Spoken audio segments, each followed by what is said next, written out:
open any magazine, we're fighting against aging. If we're lucky, we get to age. This is something we all should look forward to.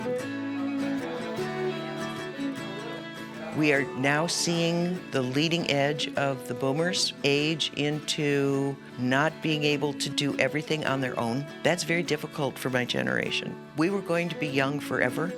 We were never going to trust anyone over 30. I was still shocked when you have to fill in your age on some of these internet things. And, I go too far now to get down to 1946. Generally, I think younger people do still tend to put us in the picture of people who are on the verge of going into a nursing home. Well, that's not me. The way America treats elders is absolutely abominable. We often see homelessness, lack of affordable senior housing. There's got to be affordable ways for people to live.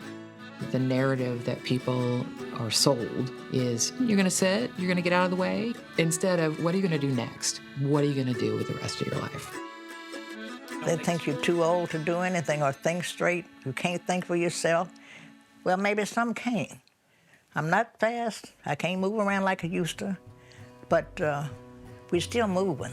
I'm supposed to be retired. I miss the bit about sitting on a beach somewhere or on my porch in a rocking chair. That just hasn't happened. We need community, and we find it here. In the heartland, we rely on ourselves and one another. Hand in hand, we must stand in the heartland.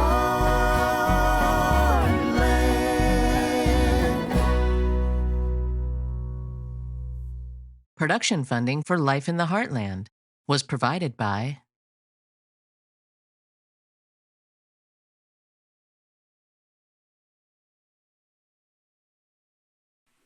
All of them call me Fawn. And so the people out in the street and everywhere call me that. I love it. Some of them don't like it. They say, you're our grandmother. No, I'm everybody that wants to call me Fawn. Opie, he was the first one to move on the street. He built the first house here. And if I'm not mistaken, Paige had the second one across the street from him. We always followed each other. We just like being together. I feel so blessed to have all these children. They just like say, it's our turn to take care of you. But I still want to be independent on my own. I still live in this house by myself. But you wouldn't believe it because they always hear meddling. When our grandchildren come along, the first place we take them is here. This is your grandmother, this is your great-grandmother, because we feel that's what family's supposed to do. She really has a caregiver's heart. She's taking care of our grandmothers, both grandmothers, and took care of my father. I said, Dad, don't worry about Fawn. I said, we are going to take care of her. There are lots of concerns for folks that are living independently that don't have family members or neighbors that they can call on. We receive approximately 400 calls per month for adult services and adult protective services.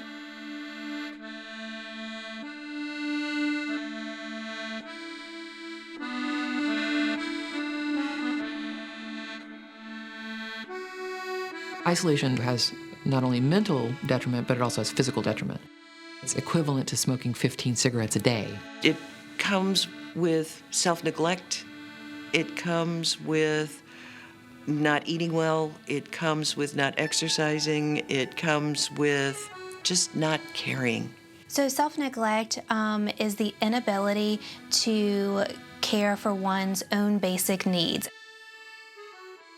And I think many rural communities in this part of the world, our children have moved away. So we're on our own and we're dependent on each other. We are a rural area. Even as professionals, we rely on the informal supports. They know their family members, their neighbors, because they grew up with them. Hey, you. And you brought your mother-in-law. Yeah. Whatever mom wants, mom gets. Absolutely. I wish my kids would have realized that.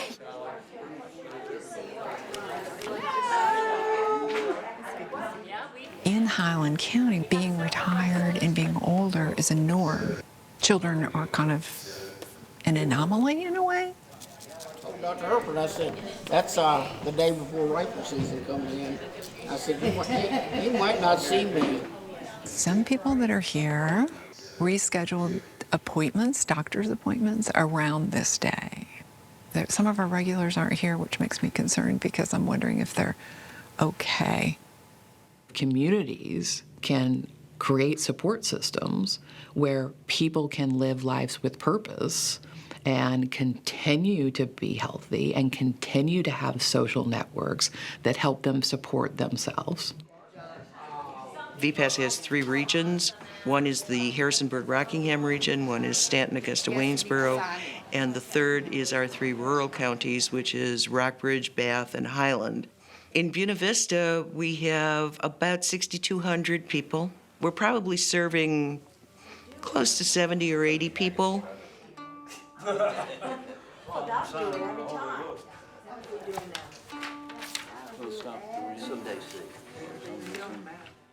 There are days when they do more bad joke telling than practicing.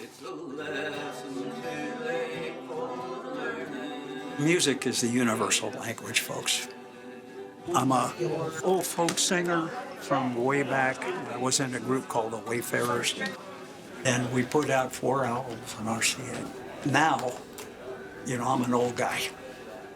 As we age, all of us have found that we can't play like we used to, but we laugh about it when we mess up, and it's fun. And that's very important at our age.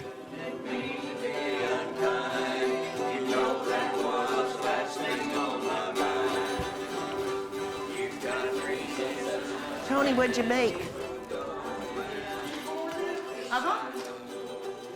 Jordan come to the house. Mom, are you okay? I said, yeah, I was cleaning. Boy, me and Conway had it going. A place to come together to have some fellowship, to have some fun, get some education. The tie-dye? Oh, they like them. A Boys and Girls Club for people with mileage. We need glitter. I don't know, but I guess I'll find out here directly. Maybe I'll do a portrait of you. Okay.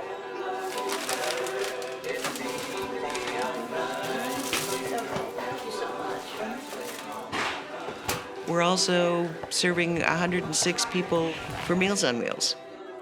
Seniors quite often are too proud to ask for help. For some folks, we might be the only daily contact, at least during the week. That, to me, is all part of it. And you can establish relationships with people, and you can see them as they move through various cycles in life. All right, here we go. Let's play bingo. You can do it, Jim. You can. My card is from home. Almost everybody in this room knows everybody in the room. People come here to socialize and because they've gotten their bingo fix. But we just don't have the services and programs here to serve people as they age. This doesn't fill all the gaps. People have to have some other possibilities. At the state level, majority of people don't know we exist. What we could really, really use is affordable senior housing in the community. And that's not just Highland County. I think it's every community.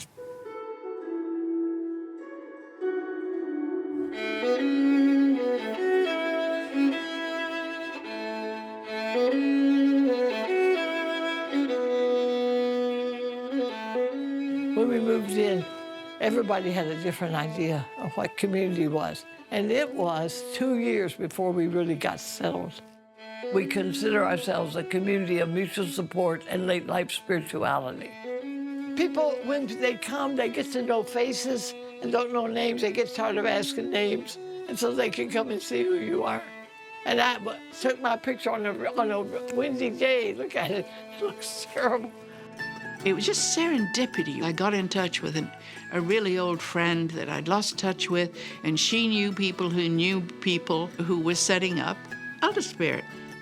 And I met this lovely old lady. She wore her hair the way my mother did. And she introduced herself. I'm Catherine Rumschlag. And I could hear somebody giving a contractors the devil. And Catherine says, "Hey, Dean." And Dean stood up, and there was number 2. I just fell in love with those 2 women. First of all, I went to this group of ex-nuns. They had formed a group called Federation of Communities in Service, FOCIS. My title was Mother General. We're Catholics, still, I guess, most of us. I was the 9th in a family of 15 children. It trained me for community life.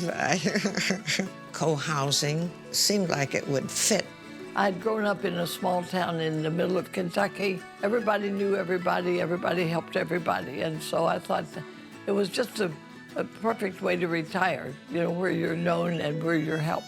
So I came to a group of people that I'd been in the convent with. I came to them and asked them if they ever thought of retiring together, and then I said, if you did, what would you want? Well, they wanted rural and urban. They wanted intergenerational and just aging. I thought, well, no matter what I would do, it would be 50% would be happy. When I came here and I saw it, I mean, everybody's holding hands and singing together. I can hardly talk, much less sing, but I still try. I irritate a lot of people. I liked the idea of co-housing. I had always been interested in community. I think it's the natural way for human beings to live. I never had a big family, and we don't have children, so this would be a really nice place for me to be either widow or widower. I was born in Normal, Illinois. And were you born normal? I was born normal. That's right. That's the last time. That is the last time I had anything to do with normality. She said, well, they're all pretty weird, but you're weird, so it might work. The first time I came, I wasn't ready, but then I got to be 79, and I have this little tiny part of me that's practical, and it said, Hulda, get a base. I've got my kitchen kind of set up. I do that first. This chair over here is so comfortable, I actually named it. It's Charlie the chair. Just trying to get sort of my material sense and, you know, self-settled. These are some of my photographs. This is Chico's artwork, and this is hers as well. You have to say it's definitely not functional, so it must be sculpture. We had our house for sale, and this picture was on the wall, and the mother said, "Is this the couple that owns this house?" You know, and they said, Mom, that's John Lennon and Yoko Ono. A lot of the co-housing that we looked at, I would call it high-end. I mean, everything was really top drawer, and it was very nice, but it was outrageously expensive. The continuing care retirement communities, you have to be pretty rich to live in those. I'd never done anything like this, and I wasn't sure it would ever get built. Anybody can do it, but doing it without money was really the trick. In co-housing, you build houses, and then you build porches, and then you have common areas, from your privacy to meeting with others to having community. We have 29 houses here, and we have about 12 people who are off-site members. Here he is, the barn cat of the century. We had been looking for an intentional community, but there aren't many of them that take horses. Can you say Moonshine's full name? His full name is Full Moon Rising Tubak. She has some neurological issues, and he has some lameness issues, and Dixie is just fat. We had a perfectly good life where we were. It was just that there was something else we needed, and we didn't know exactly what it was, but we knew that staying where we weren't going to grow. What I say to my kids and my friends, I just hope I'm up for this, because it's pretty big.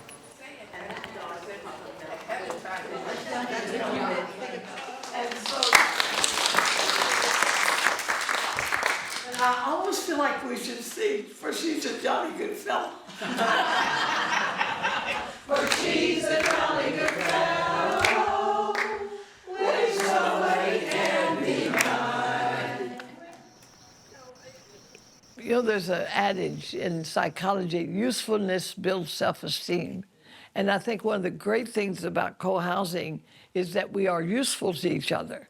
You know, that there's a purpose in that. One thing about Elder Spirit that I really like is that we do accept evolution. There's a great tendency, I think, to, oh, we made it, it's perfect, end of story. And I think we have largely avoided that. I'm not looking at. That's why we'll watch them. Anybody have any question about the treasurer's report that was sent out? Next, Pam. You're up. I like to call Elder Spirit a microcosm of the world. Your 3 Ps, proposals, policies, and procedures. And since it's a policy proposal, it needs a second reading anyway. Anybody trying to build co-housing will tell you this is really difficult. We propose the ideal, but we're human. This is burdensome. Members? There is a list of all decisions that have been made and recorded. If you would have asked me, I would have showed you. Would you be willing to leave Yes, it I today? would. That will find the darn thing. Making rules for old people is a trick. And people can do what they want, and there's very few consequences. We had a big argument over clotheslines. That was one of the major issues. November, I came to the meeting. It was a ping pong table problem. And then the clothesline problem. A lot of people think, well, we need more grass because we're getting all old here. We can't pull weeds, so we need to plant more grass. And then some people say, oh, no more grass. Spirituality, we got all figured out. It's the planting. There are pro-tree people, there are anti-tree people, there are pro-mulch people, anti-mulch. And I just don't see need for even more complication. She go get the white car. Yeah.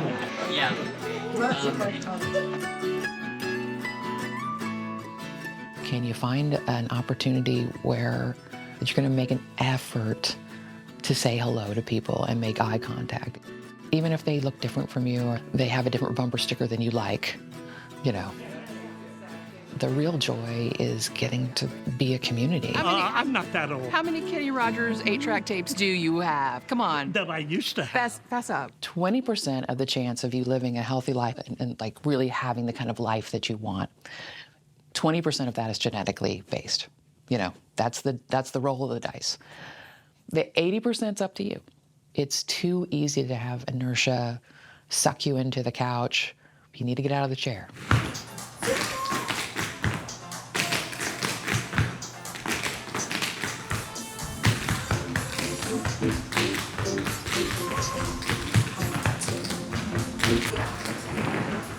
All the ways that we have wellness in our community, I feel like tap dance fits them all. It offers rhythm, it's sequencing, it's memory, it's movement, it's social. Yay! Good work, heart, rest. See you next week. Same bat channel, same bat time. How do you mitigate isolation and loneliness? It doesn't get any easier for us to meet people. You know, that same anxiety you had in 4th grade, people have coming through the door every day. But as a community center for active aging, what you want is a myriad of ideas and myriad of chances for you to get engaged. Healthy aging is about what are you doing to support your mind, body, spirit, and community.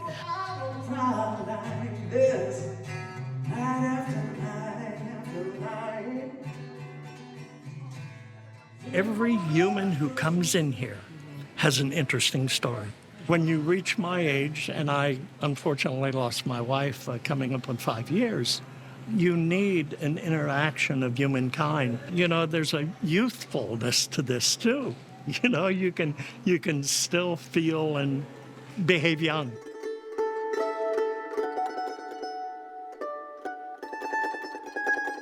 I think the most difficult thing about being human is having to learn the same lessons over and over and over again and feel the pain that you've already felt over and over again.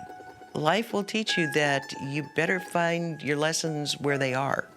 The thing about aging, you don't have to believe in it. You don't have to prepare for it. It just happens, whether you want it to or not.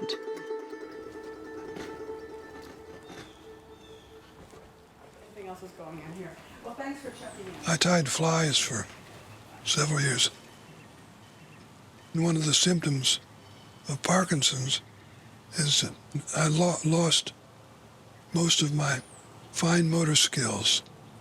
I can't tie my shoes, but by God, I could tie flies. So I did that for years, till I had to give that up. Gradually, I've given up so many things. I just think it's a beautiful sport and a beautiful art. Beauty means a lot to me. It gives me comfort.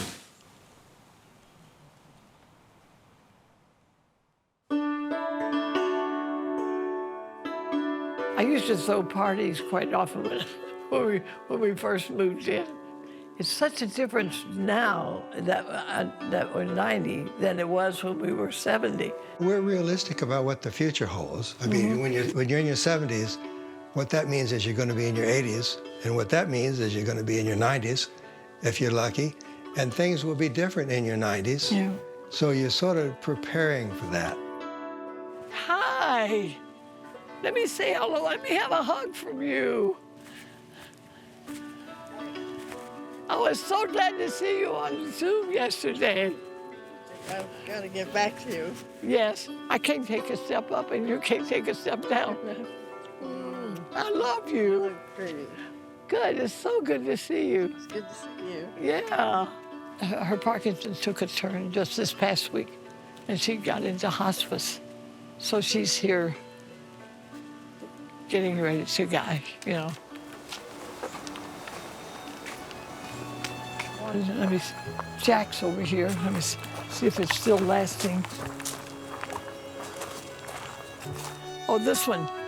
This one, it was $3.20 and $50 to get the engraving. The one that says Jack Allen Skepowitz. We can't have a cemetery because the state has a deed of trust on our property. But I told them to put my ashes here, and if they wanted to take them up, they could. This is probably the last stage for me, and I'm happy with it. In conscious aging, we do talk a lot here about death. Being honest about what is ahead. Because we are gonna die. And so are you, and everybody is. And it happens because of nature. That is what is meant to happen. I wonder too, why do I live this long? God has more for me to learn before I die, before I'm ready to go into eternity. And I'm grateful.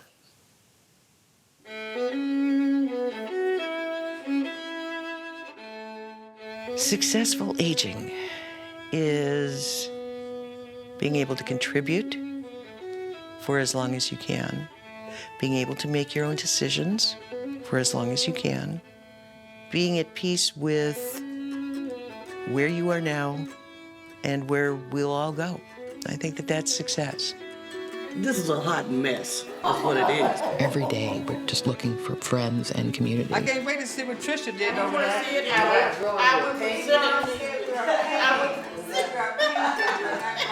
I don't know what this thing is. It is a beautiful place to live, and we have such a strong sense of community. Oh, was that bingo? Was that a bingo? Yeah. Under the G.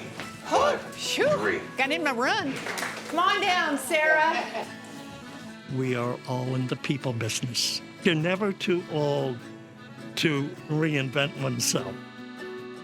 We're all still kind of learning and accepting and questioning. The purpose of old age is to grow to the person you're supposed to be, you know, and to get rid of some of the selfishness that we all have. is to be the person that, if you want to use the word God, that God made you to be.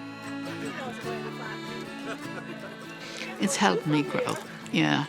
One of these days I'll grow up, right?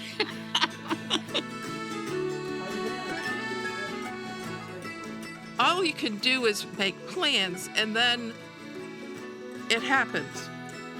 You push ahead. You don't stop. We are all more alike than we're different. It takes all kinds to make a heaven.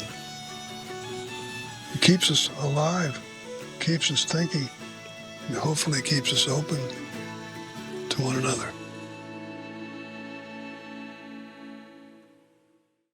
Production funding for Life in the Heartland was provided by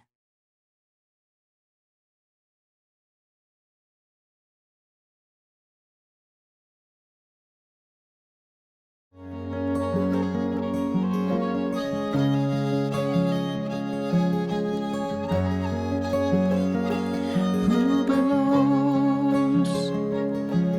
Is there room enough for all? Who belongs?